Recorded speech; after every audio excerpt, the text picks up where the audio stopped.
Okay. So we were talking about, you were just telling us about how much time you spent with the family and how you kind of went through the interview process and everything. And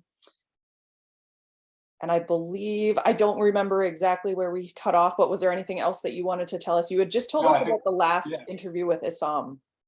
Yes, so yeah, it was funny that it had never occurred to me until that last interview to ask him why chocolate. Like it'd been on my mind from the start.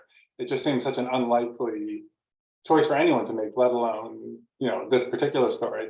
But I waited until the last interview. So just sitting there with the sparkling bright lights of Toronto, he told me that story about going to that wedding when he was a child and seeing the chocolate there and seeing how it made people happy and seeing that emotional connection to it. So that emotion in the book, I think, probably at the core is really Assam's emotions, even though he is the least expressive member of the family. He rarely changes from stoic. I've never really seen him move much beyond a range of stoic faces, but it's his emotion that's at the heart of the chocolate. So yeah, that interview, he talked about that emotional connection to it and how it can be huge or it can be tiny, it can be anything you want it to be, and that human connection. So that was a nice last interview for me that really kind of made sense of the whole book. Very, very cool. What do you think was the biggest struggle for the Hadhads in their first few months in Canada? Winter, winter for sure. It is amazing, and how it's like a universal experience of anyone moving here. And I say that goes as a history writer of history books, and you go back and anytime anyone comes to this part, it's the winter that shocks them. And Batul in particular, like when she talked about it, it was with a sort of awe and terror in her voice, like a respect for winter. Like from the start, she hated winter, she feared it. And so to think about that sort of physical challenge, for sure. Language was, of course, definitely an uphill battle. Tarek came with pretty good English, but maybe not rural Nova Scotia, quite tuned to that accent right away. So that took a little while. But I would say the main challenge they faced, especially the parents, is one that I think a lot of us are facing now, which is after so much of the hard times had passed, it was like that train they had been running away from caught up to them. So that, that all those years of suffering, of losing things, of the war, of living as refugees, all that stuff, they finally had time to think about it basically and sit there in the Canadian winters, as opposite of Damascus as you could imagine, like just polar opposites, like no chance they ever could have dreamed of it, and here they were. So I think that was a difficult thing. And I think with this, the comparison to all of us now is with the late stages of the pandemic or wherever we are with that, all of the emotions kind of catching up and feeling that you can stand there and sort of hold that protective position for a long time. But then when you're done, that's when you kind of feel the suffering. So I think those were their first challenges, on top of course, starting a business, finding schools, finding winter coats, all of that stuff. Yeah, it was, but for them, the moment Tarek landed, it was like, this is all easy. Like, this is a challenge we can deal with.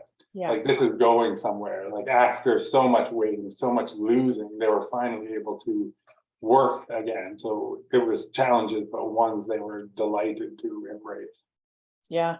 I had mentioned earlier a little bit, but for me, when I was reading this book, it really stuck out to me that this family just refused to see themselves as victims. They went through so much, but there was never blame. There was never, they were just ready to move on and just keep moving forward. And it was just so impressive to me. And I'm curious, what's the most impressive thing that you saw about the family?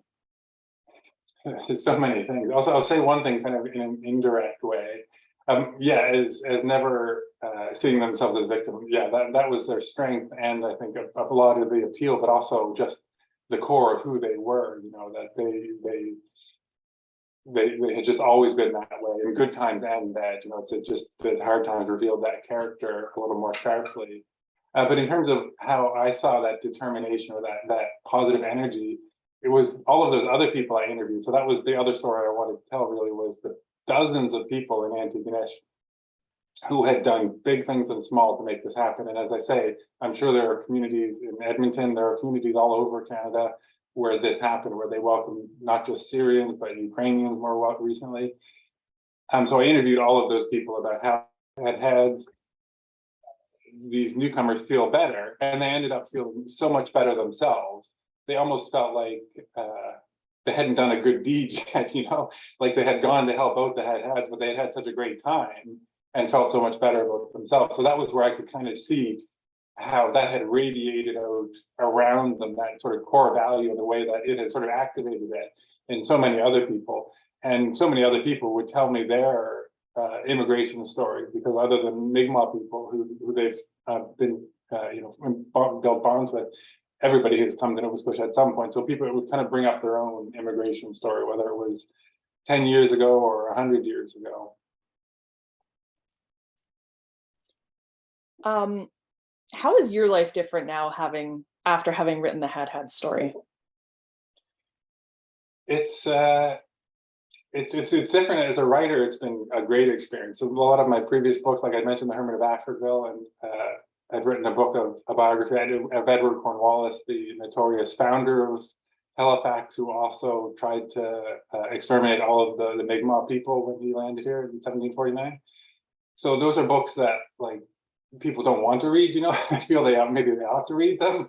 And, under certain circumstances, they'll The Hermit of Africville is the more uplifting story, but still, so a lot of my books have been like that. This one was more of like, I could see from like the moment Carol and Ray started reporting on this, I was kind of, a part of me was thinking, I hope I get a chance to tell this story someday, because I could see that it just seemed like a great mix, a great fit for me. So as a writer, it's been a really good success. It's been nice to talk to people in Edmonton, in different parts of Canada, and hear occasionally from people in the US.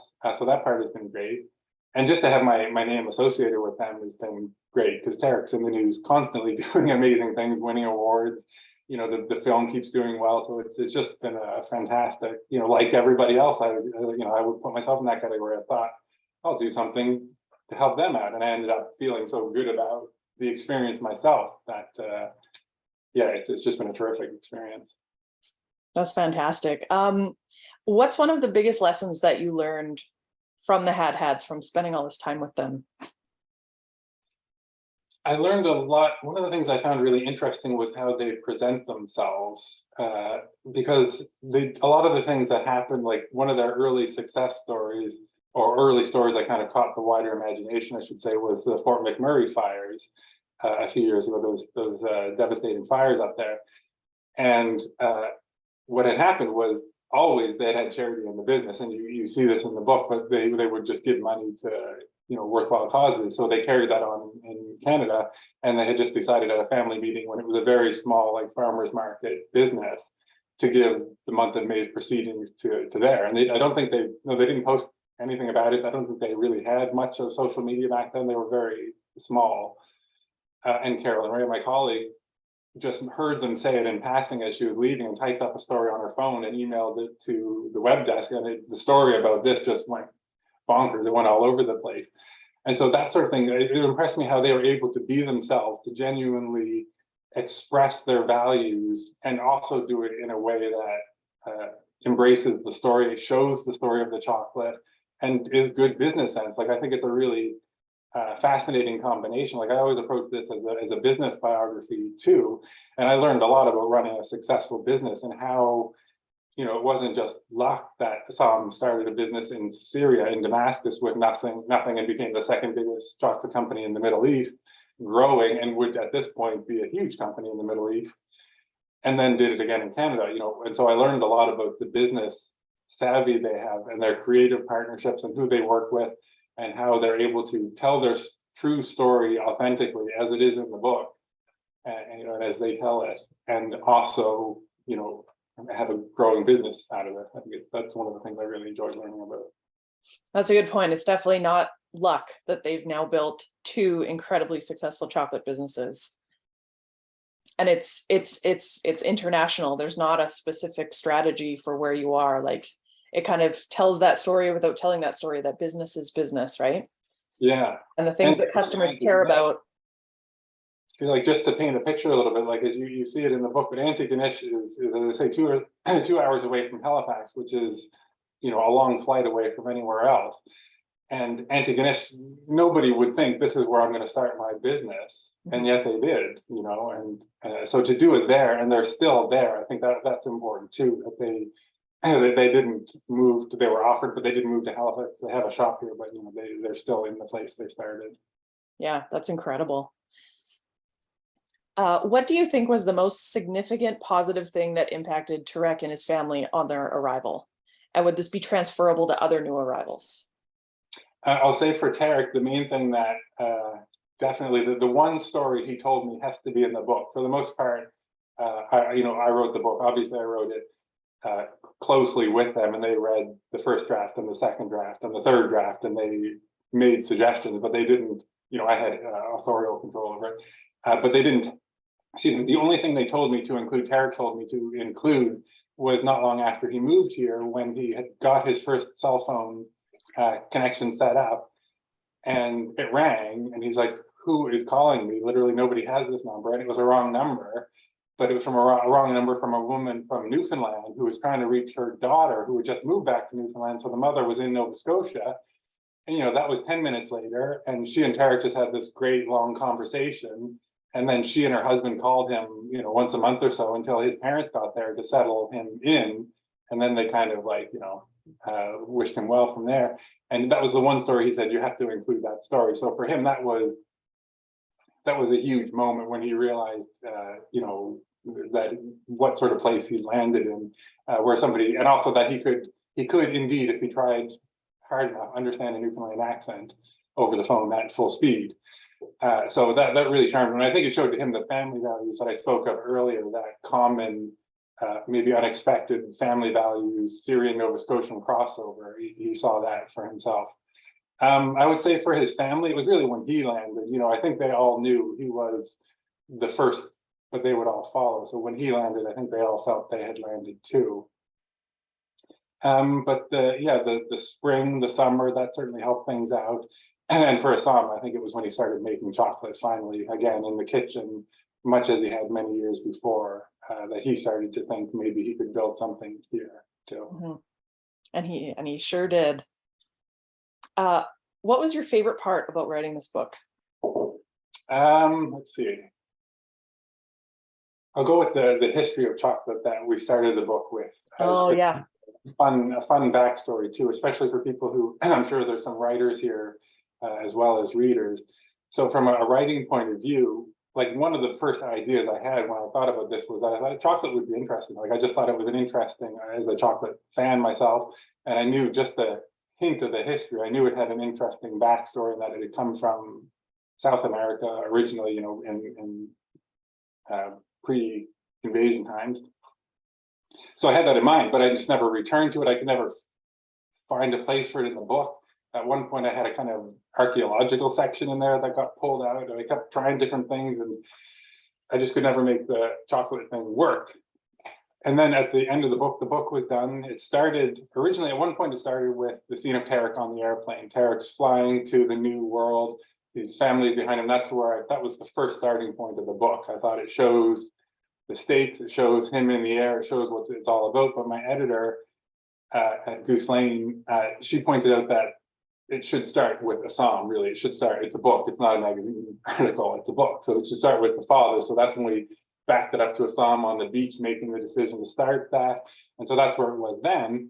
But at the very last moment, she said, is there anything you didn't yet write about? And I said, yeah, well, I wanted to write about the history of chocolate. So I wrote that there. I did a ridiculous amount of research. It was fun to buy all the history of chocolate books I could find and eat a bunch of chocolate and think about it and write that little history. But even there, we couldn't quite get the opening right. And so I remember I was in Point Pleasant Park here in Nova Scotia going for a walk, and she called and we were talking about it. And that's when she suggested bringing Theobroma cacao as a strange tree right to the start of it. So for me, that was really fun to get that right. And I really like that as an opening, just to have something a bit exotic and a bit strange and a bit mystical to kind of set the mood and to give you a taste of chocolate through the whole book. I thought this way, you got a couple of really rich pages of chocolate history. You'll you'll think of chocolate throughout the rest of the story. That was also one of my favorite parts of reading the book. I just started like grinning as I started reading it, thinking, wow, this is so cool. I wasn't expecting that. I was going to ask you this question later, but I'm going to ask you now, based on how you answered that last question, is what's your favorite chocolate that the Hadhads make? Well, I'm going to be a bit, maybe a bit hipstery here and say the originals. Like, I don't even know if they make them anymore, but the first chocolates they made when they first, very early on, like when I first started eating their chocolates, they were more Syrian, I think, so they were less sugary, much more chocolatey. Like, I don't know what the cocoa percentage, but if you eat those like 80% or 90% chocolate bars at the grocery store, that's kind of where we're at here. And for me, it was just, I just loved that. The more chocolate, the better. Yeah, I still like their standard box of chocolates. Like at their chocolate bars, if you come across their chocolate bars, the problem is they're just so good. You can eat one of them, and it's like 5 minutes later, the commercial break hasn't finished yet on the TV show, and you've already eaten a whole chocolate bar. So the little boxes, I still like to just have one of those a day. Yeah, I've had two of the chocolate bars, and yeah, you can eat two of those chocolate bars in about an instant. I haven't had the chance to try the like the little box collections yet, but I definitely will. And if anyone makes it to Halifax, their waterfront shop in Halifax now, they've got the most beautiful place, and it's right actually looking where the first immigrants to Halifax in 1749 came ashore. I mentioned Cornwallis earlier. There were also these regular people immigrating here. Anyways, they came ashore pretty much right in front of where the Peace by Chocolate shop is now, and the chocolates they have in there just don't make any other plans for the day. Just it's amazing. They have everything you ever wanted, Willy Wonka to create for you. It's in that Halifax boutique shop and available. I think that's the one on their Instagram account with most of the photos is probably that one. It looks beautiful, yeah. Next question. What was the most challenging part about writing this book? I mentioned getting to the women's stories. So in some ways that, some of the more like technically difficult parts of it, I guess I could talk about that then, was some of the interviews. So like, the family was on board, so that was easy. And they sort of connected me to the first realm of people, and that was easy. And, not that I had any doubts of their stories or anything, but I still, just as a journalist and as a writer, I wanted to do my own research as much as I could, get my own, like independent interviews about their story too. And one of the people I wanted to talk to was the immigration officials who helped them get here. And so Tarek, of course, I'm not, this is all with their support. Tarek gave me the contact information. So I finally tracked down 2 or 3 of these government officials, and to get an on-the-record interview about an immigration process, you'll be glad to know in Canada is extremely difficult for all kinds of good reasons. Immigration officials don't just talk to journalists or authors and tell them about somebody's immigration journey, right? It's all state secret stuff.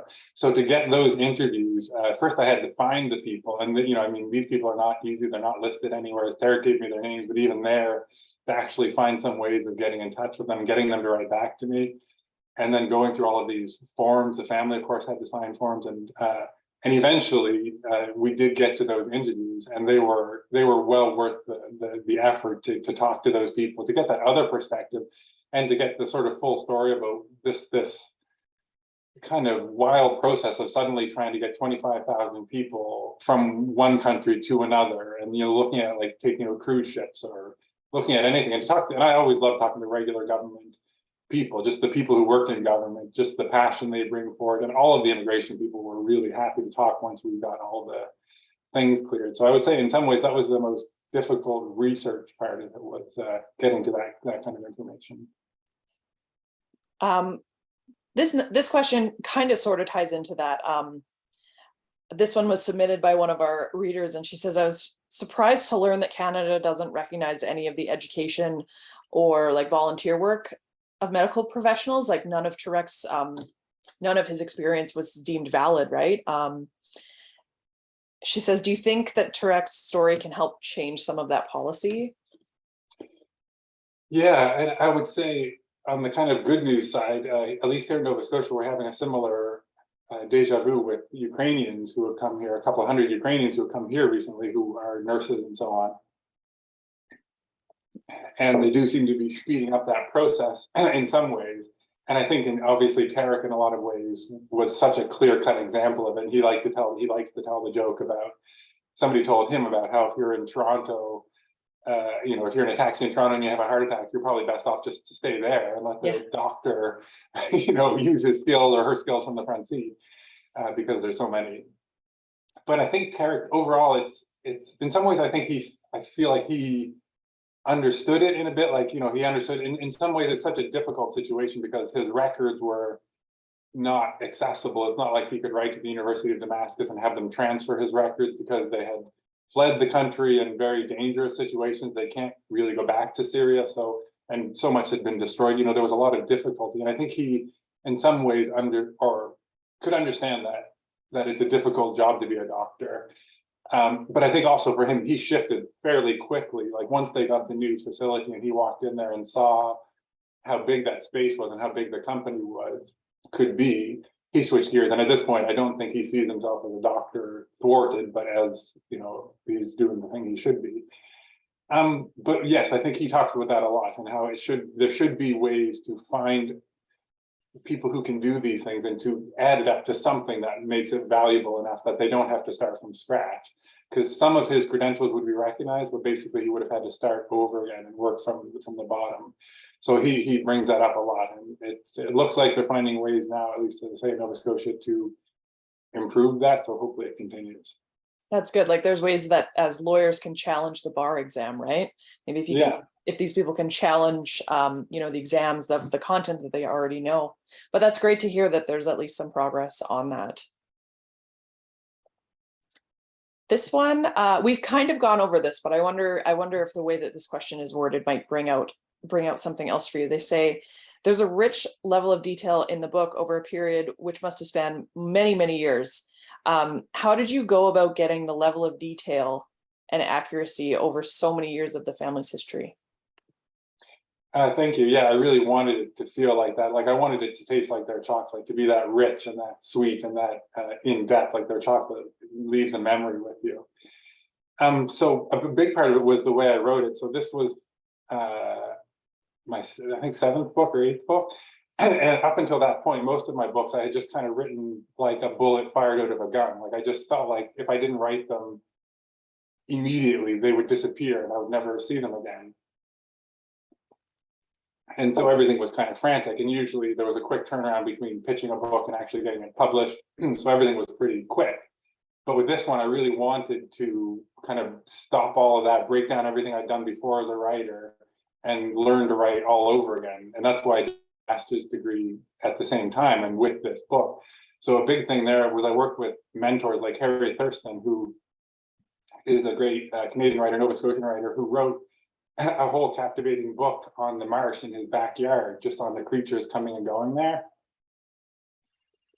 And so I was really learned from him how to slow down and show a place and really just take your time looking around it and knowing how to do that in a way that reflects the story and moves the story along by what you're showing them. So I learned a lot from mentors like him. And I read a lot of East of Eden, John Steinbeck. I read a lot of him at that time because I really like the way he starts a chapter with like a big description. So a lot of my set piece chapters start with a big geographical description. So working with those mentors, and then I worked with several other ones. So that process of like working with a writing group again, churning up each chapter, really thinking about it in depth and forcing myself to start working from memory and writing from memory, which is more what I do now. And I learned from a lot of people in that class, the MFA class, who were doing memoirs, and came to see this as a memoir in a lot of ways. And I wanted to write the memoirs of Allah and of Batul and Shanaz and Tattrie and Assam. So all of those layers together, and taking the time to interview 2 or 3 people. So I would interview the Hadhads about, tell me about when you built the tiny factory next door. And then I would interview 2 or 3 other people. And so constantly then go back over their Facebook and look at all the Facebook posts from back then. So that deliberately doing triple the research and always trying to present it in a way that told their story more that's how I tried to get that rich feel of it. That's very impressive work. That's very dedicated. As you just brought up some mentors, who are some authors that you like to read frequently and that you like to take inspiration from? So I'm going to do a little bit of a plug for my next book here, but more for this amazing person here. So this is Charles R. Saunders. And up until a couple of years ago, to me, Charles Saunders was a man I worked with on the old Halifax Daily News as a copy editor back in the day when the newspaper was shut down. And I ripped the letter S off the wall from the news and Daily News when they were about to tear down the newsroom, so I still have that. Anyway, so I knew Charles as a great journalist, as a Black Nova Scotian who had written some important books about Black Nova Scotian history. And I also knew he wrote fiction because he'd given me a copy of his book once called Amaro. It was a fantasy set in Africa. I didn't really understand it, but I enjoyed it. And, you know, it's cool that just another cool thing I knew about Charles. So he died at the start of the pandemic. A lot of strange things happened that led me pretty much to the sort of getting very involved in his life. And now I'm writing a book about him called Sword and Soul, about this genre he founded. So I've read his whole Amaro series twice now. This is the cover of the first one here. So, you know, Conan the Barbarian and Sword and Sorcery? Charles took that and set it in Africa. And so he did the most amazing in-depth research on real Africa, real Maasai tribes, real customs, real people, and then just churned it in his imagination into these amazing stories. And he had great success in the 1980s where his 3 novels were published with a big New York publisher. And then he died and they got canceled, and so Charles fell on hard times, became a journalist. That's how hard things got, and ended up working with me. But to go over and then in the end of his life, he finally returned to those books and finished this Amaro series, publishing the 4th one when he was about 66 years old, towards the end of his life. So for me to go back now and read Charles's work, like I'm having a kind of out-of-body experience where I'm like, on the one hand, this is this guy I used to sit 10 feet away from, who would edit my copy, and when I finished editing a news page, I would hand it to him, and if he, on the rare occasion he didn't find any mistakes, and handed it back and we could publish the page, it was the highlight of my week. To find out that he was writing this in America on the side, he was born in America, dodged the draft, came here, that he was writing this fiction always in America, only ever publishing in America, and doing this nonfiction in Canada. That's my writer at the moment who's most inspiring me and challenging me to realize how great you can make your writing, even if nobody seems to want to read it or publish it. You can, you know, Charles, and people did want to read it ultimately and publish it, but yeah, he's set new heights for me. Do you find that that's kind of an unwritten rule as an author, that you write it even if no one wants to read it, you write it? Yeah, oh, for sure, yeah. I think that's you know, sometimes people, you know, they want to write and they get the book published and they realize how miserable an experience it can be, and how, you know, the highlight of your book signing chapters might be telling someone where the bathroom is. Always make sure you find out where the bathroom is, because someone's going to ask you if you're signing books. Yeah, like you that can dissuade you quickly. So it has to be for the love of the book, you know, it has to be for that, you know, that's where it has to start. So yeah, for me, definitely that's the core of it. And yeah, it has to start there. Or who else is going to want to read it? If I don't really want to read it, if it's not the greatest book that I want to read, you know, I have to do that at least before I can ask anybody else to consider reading it. Yeah, that's interesting. You also sort of answered this question beforehand, but my last question for you is, do you have anything that you're working on right now that you're excited about and that you want to share with us? Is there anything else that's going on? Yeah, well, let me ask you a question a little bit. So I had this idea recently I hosted a podcast called Mullinger Meets Canadians. It's a stand-up comic of the New Brunswick, English to New Brunswick. He has this podcast called Mullinger Meets Canadians, and he had his book launch, and he had me host it for him, you know, to interview him for his book launch. And I was thinking about starting a writing podcast. So it would be for people like you, would be my main audience. So I would be really interested to hear now or in the future. So my idea for it would be where I would interview writers every week, kind of like what you're doing now, except where I would be doing the interviewing, and really focus on the business side of writing, like how they managed to go from unpublished to published, which every published writer has done, and the creative side, like breaking down, as you've been doing tonight, like how did you create that scene? What were you trying to do there? Or what was your inspiration there? So yeah, I'd be kind of interested. That's what I'm thinking about now, but it's an idea at this point, so I'd be interested in what you think, Sarah, for example. Like, what would you listen to in a book podcast? Well, I have a few people in my life that tell me that I should write a book someday, and I have a voice in the back of my head that tells me that I should write a book someday. And I think that a lot of people have that dream to write a book one day and have no idea where to start or what the process is like. So I think for you to do a podcast like that, get it into the right ears of the right people, I think it would be well loved. And I think it would be a huge hit. And I would definitely listen to it. Nice. Because that's the thing, is like all of us, like I started out, to tell you a little bit, like, just as a obviously unpublished writer and floundering. I'll tell you another writer who really influenced me was Leslie Choice, who he's another great Canadian writer, fiction writer. Republic of Nothing was his one of his more better known books. But what really struck me was when I was about 13, I read a book called Skateboard Shakedown, which as a 13-year-old delighted me. I was super into the skateboard rescue story. But what really caught my eye was on the back of it, where it said this was written by Leslie Choice, who lives in Lawrencetown, Nova Scotia. I was like, you can live in Nova Scotia and write books? Wow. And then he became my publisher eventually, so he meant a lot to me. But in my great idea was I wrote a story for a freelance story as a journalist on how to get published as an author. And I interviewed Leslie Choice and every other publisher I could think of who might publish me. And so made that connection. I wrote the article about it. So it'd be things like that, like the sneaky ways you have to find, because it's hard. It is hard. Yeah, I think that's a great idea. And I think that most authors want to share that journey. I don't think there's this attitude that, oh, there'll be less work for me if I teach someone else how to be published. I don't think that attitude exists. No, So right. I think that you'd have authors very excited and willing to want to talk to you about it. Even just in my experience, we've been inviting authors to come to our book club. We started in January because in January we read local authors. So it was people that live in Edmonton that wrote a book that we read. So I thought, oh, they live here, I could invite them.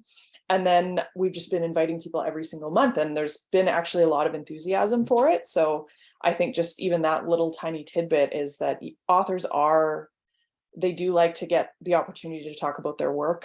They put their life and their blood and their sweat and their tears into their work. And I think that an opportunity to talk about it would be well received. And I think a lot of people would want to hear their behind the scenes story.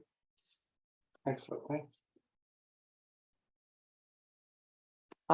Somewhat it looks like a lot of people in the chat are saying that sounds like a really cool idea.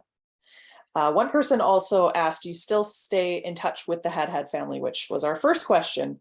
Maybe she signed in a little bit late, but yeah, I'll say something interesting with that. It's an interesting process writing a book, because of course I knew of their story from the moment they arrived, but they didn't know about me until I called, Tarek. And so it was a slow process to gain their trust and to work, learn to work with them and so on.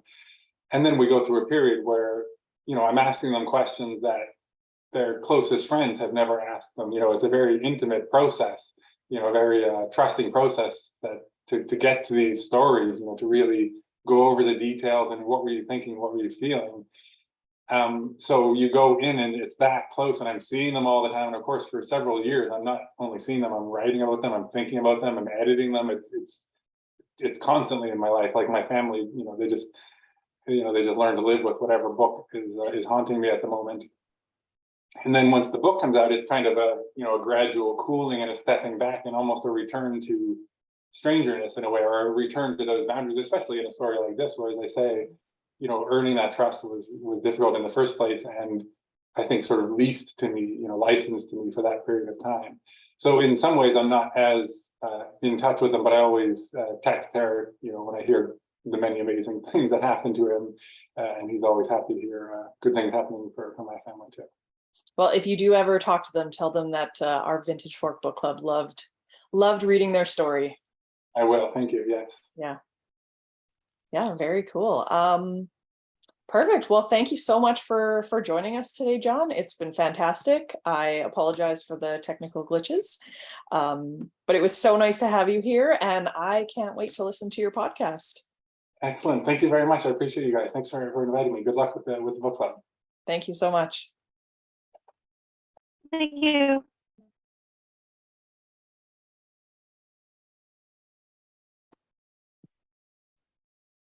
Thank you. Mm-hmm.